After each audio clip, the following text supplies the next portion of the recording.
TOX 5 Lite.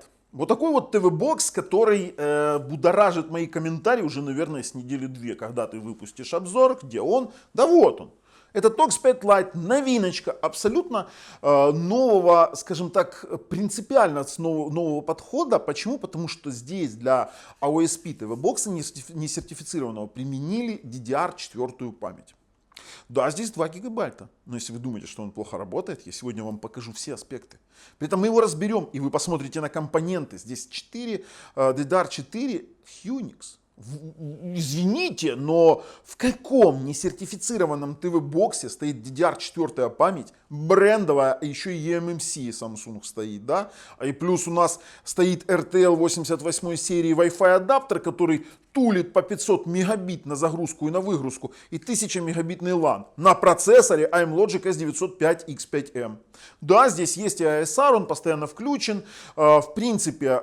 Это чистый Android, на который мы будем выпускать свой модификатор под Android TV и Стефанию. Да, под наш украинский, скажем так, голосовой поиск, который поддерживает все наши стриминговые сервисы. И он работает на этом ТВ-боксе идеально. Вы видите, у меня в руках UR02 пульт. Его нет в комплекте. Мы сейчас его распакуем, разберем, конечно же, посмотрим все, как охлаждение сделано. Охлаждение, кстати, обалденно сделано.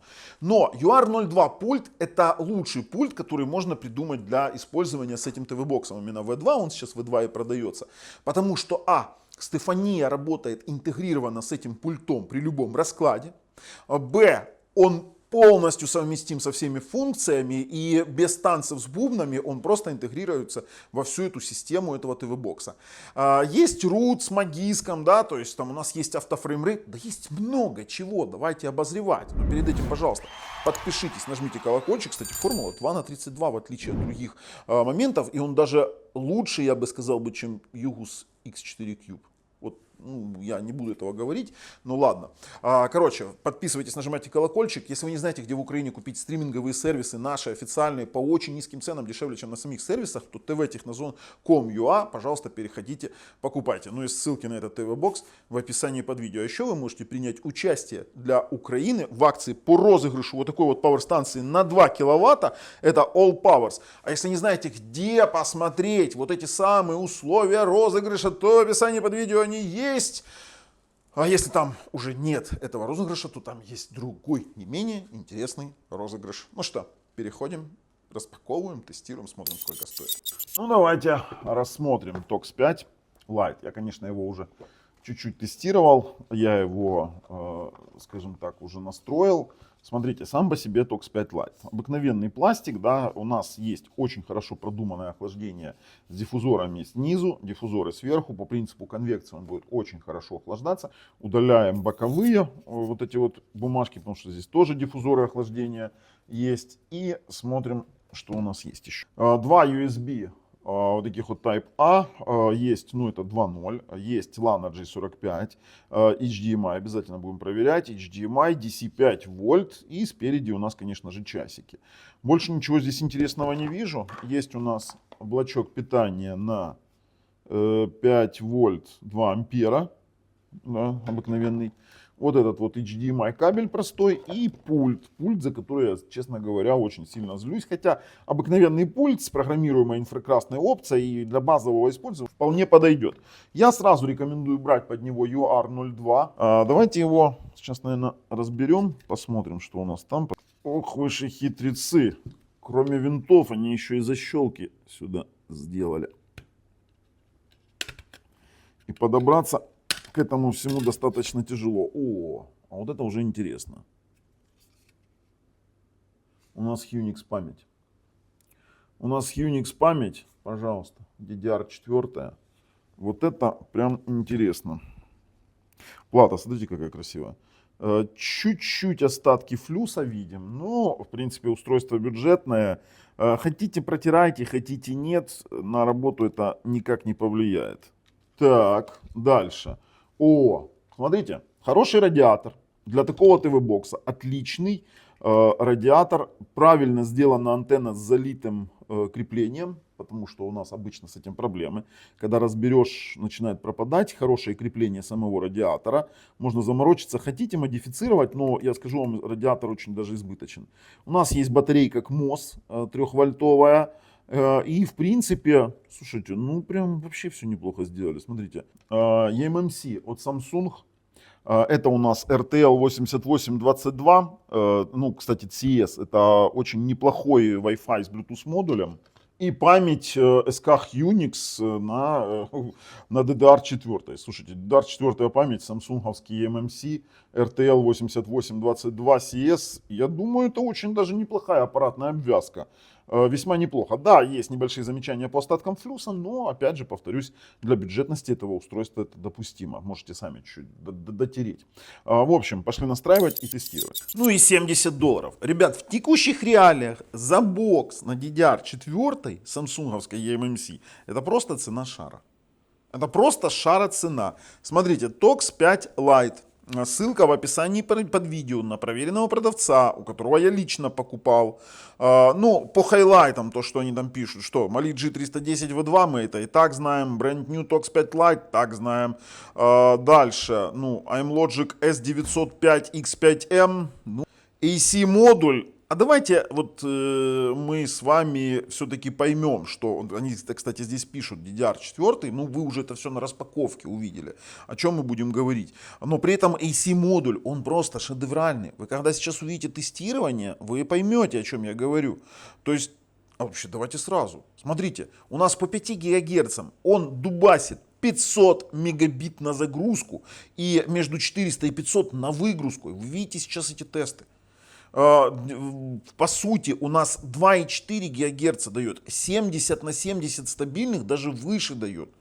А LAN RJ45 1000 мегабит в обе стороны гоняет просто как дурной, вот по сути. И это все отлично работает. Но то, что здесь Bluetooth 4.1, понятное дело, если вы хотите заводить какие-то наушники, там двое наушников, для этого надо использовать FM-трансмиттеры по факту, которые включаются в какой-нибудь из звуковых интерфейсов, которых здесь, к сожалению, нет, но мы можем их убрать из HDMI экстрактора и же придумать с наушниками. Хотите заводить на Bluetooth 4.1, ну такое себе дело, но это тоже работать будет.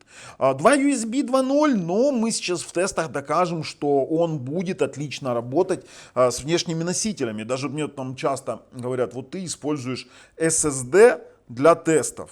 Он быстрее, он там что-то компенсирует. Ребят, HDD-шку поставил. Вот поставил для вас HDD-шку. Вот такой 3.5 Орика. Делал на него обзор. Кстати, Лисичка, запиши ребятам на Орика на этот кинуть ссылку в описании под видео. И на обзорчик. Работает много лет, безотказно. Безотказно. Как я надеюсь, и этот TOX 5. Использовать его сразу, говорю, необходимо с вот таким вот UR02 пультом. Сейчас они идут уже все второй версии. Можете даже не морочить себе голову. Первую версию еще поискать надо. Божественно с ним работает. По Bluetooth связался, голос работает. И, кстати, Стефания моя тоже на нем шикарно работает. Именно с этим пультом все отлично слышит. Короче, ссылка в описании под видео. И на пульт, и на ТВ-бокс, и на Орика переходим. Смотрите, стандартный интерфейс. То есть пульт стартует отлично, все хорошо. У нас снизу есть панель управления. Я не убираю ничего для того, чтобы вы видели все возможности. Потому что на текущий момент мы тестируем именно чистый Android, без каких-либо Android TV надстроек и всего остального.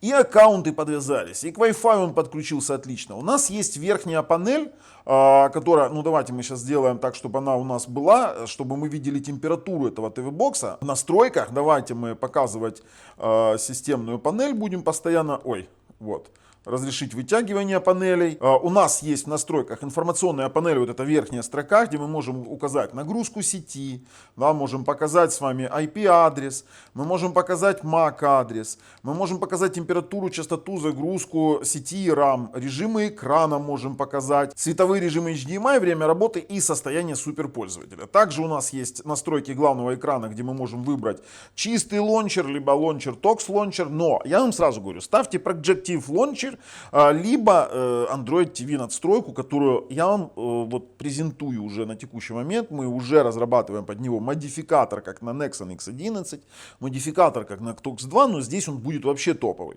Здесь он будет топовый, потому что есть много наработок именно под такой вот TOX 5 Lite, потому что у меня вот он есть, я смогу с ним долго работать. Смотрите, приложение голосового ввода, ну здесь уже, вы поняли, есть Technozone TV Search, который мы выбираем. Я я установил, и он сюда автоматически становится, хотя есть Talk Search, но мы будем использовать Technozone TV Search. И, конечно же, управление анимациями, хотя работает он очень-очень классно.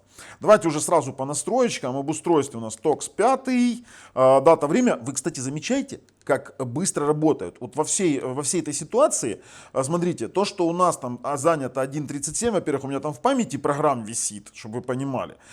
И я их насобирал сюда не просто так, там и тротлинг тесты, и все, что хочешь. И насобирал не просто так, для того, чтобы вы понимали, что памяти ему будет хватать для всего. То есть Android так устроен. 2 гигабайта очень быстрой памяти, он сам выгрузит то, что ему не нужно. Вот и все, что-то ушло в сон, он выгрузит. Памяти для подтекущей, допустим, какой-то процесс он выделит всегда. А теперь дальше, давайте настройки устройства возвращаемся, дата и время неинтересно, входы и устройства. Полноценный работающий HDMI ЦИК. Менеджер кнопок, ремаппер встроенный. У нас управление мышкой, есть крупный указатель мыши, можем сделать. Смотрите какой, ой, красавчик вообще. Можем сократить время отображения указателя и использовать правую кнопку как кнопку назад. Есть отличное управление микрофоном, то есть у нас есть доступ к микрофону, где мы можем наконец-то нормально реализовать нашу Стефанию. И доступ к камере, то есть есть поддержка камер. В настройках экран и звук. Разрешение до 4К 60 Гц, положение, регулировка положения есть, ориентация экрана и масштабирование текста. Это из стандартных настроек. Автоматическая подстройка частоты. Автофреймрейт во всей красе, в которой он есть. То есть AFR кальк по кнопке, автоматическая подстройка частоты, меняет частоту и разрешение, меняет только частоту, все что хочешь. Потом задержка возврата параметров, это для IPTV, то есть с автофреймрейтом у токсов никогда проблем не было. И разрешение настройки экрана, у нас здесь есть предпочтительный динамический диапазон, потому что он поддерживает HDR10, HDR10+, и SDA. Системные звуки, регулировка громкости в приложении, есть поддержка USB аудио, то есть мы по сути можем сюда включать внешние ЦАПы для прослушивания какой-нибудь высокобитрейтной музыки и, конечно же, по форматам звукам. А по форматам звуков давайте сразу мы пройдемся. Вы сейчас видите, как мы проигрываем. Dolby Digital у него есть, отлично. У него есть Dolby Digital Plus, без проблем. Он спокойно проигрывает Dolby True HD. Беспроблемно он проигрывает DTS, DTS Matrix ES и DTS HD Master Audio. К сожалению, Dolby Atmos и Dolby и DTS-X я проверить не могу. У меня на текущий момент нет ресивера с Dolby Atmos и DTS-X, но телевизор в Dolby Atmos сценах квакал и показывал Dolby Atmos. Но на ресивере я его лично сам не заснял. В панели интерфейс мы уже с вами посмотрели. У нас есть классный раздел питания, где есть индикатор питания, где мы можем управлять.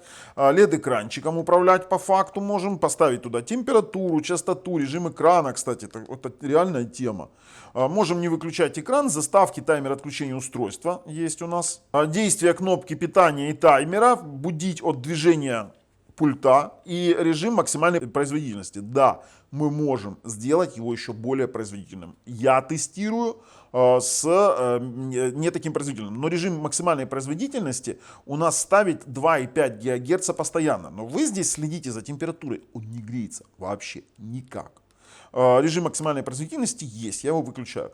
По хранилищу у нас есть Samba сервер, NFS клиент, CIFS клиент, то есть NFS клиент и CIFS клиент это для подключения к NAS серверам и расшаренным папкам Windows. И сам он может делать Samba сервер подключенного диска, который есть. Вот сейчас здесь, например, подключен мой Films, мы можем сделать из него Samba сервер и, пожалуйста, пользуйтесь. Это очень крутая опция, не у каждого встречается. Например, на Nexon X11 модификаторе я не смог реализовать, потому что системно нет поддержки у Realtek библиотек самого CIFS системного, поэтому там я не могу его интегрировать как диск, как, допустим, как системный диск. Ребята пишут прошивку сами, то есть это Югус ассоциированная прошивка, они пишут прошивку сами, поэтому они там могут сделать все. Дополнительные настройки, это настройки чистого андроида. Ну и давайте по мультимедиа. По YouTube вы сейчас видите, прекрасно проигрывается у нас AV1 кодек, HDR10, дикая река, ни одного дропа, 4К, 60 FPS.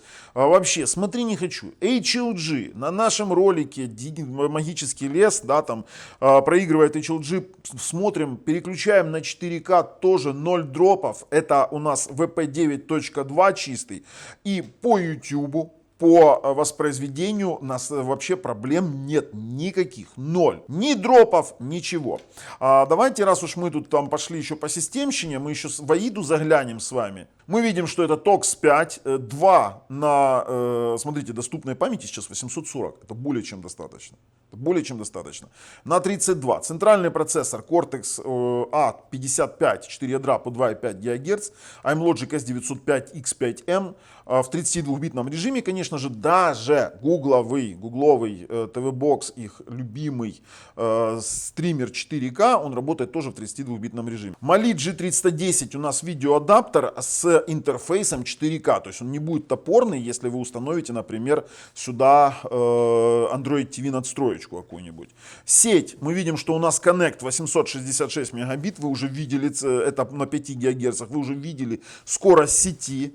Android 14, ну и по температуре, как вы понимаете, у нас проблем вообще нету. Ну и если пускать именно в мультимедийных тестах у нас по очередности там системщина мультимедиа, чтобы вам было интересненько, то пойдем по проигрыванию форматов. А в проигрывании форматов все очень просто. Он проигрывает спокойно HDR. LG New York 4K, любые Wayland Tonga от Sony, да, там у нас очень огромное количество базовых этих тестовых роликов, он спокойно проигрывает HDR10, HDR10+, мы можем это подтвердить. И мало того, он проигрывает AV1 кодек тоже спокойно с внешнего диска. И плюс еще проигрывает VP 9.2 чистый. То есть у нас по ТВ-боксу нет, именно даже при подключении обыкновенного HDD через USB 2, у нас нет ни одного вопроса по воспроизведению с внешнего диска каких-то роликов. Он спокойно это воспроизводит. Быстродействие бокса удивляет. То есть 2 гигабайта на DDR4. Вот, кстати, смотрите, это не сертификат. DDR4 это довольно редкое вообще какое-то сочетание. Теперь дальше. Стефания. Стефания в сочетании с пультом UR02 аватар шикарно интегрируется, но мы здесь не будем там показывать всех прелестей. То, что она ищет Netflix, это можно отключить. Это базовая настройка Стефании как направленности на сертифицированные ТВ-боксы. Но в TOX 3 интегрируется идеально.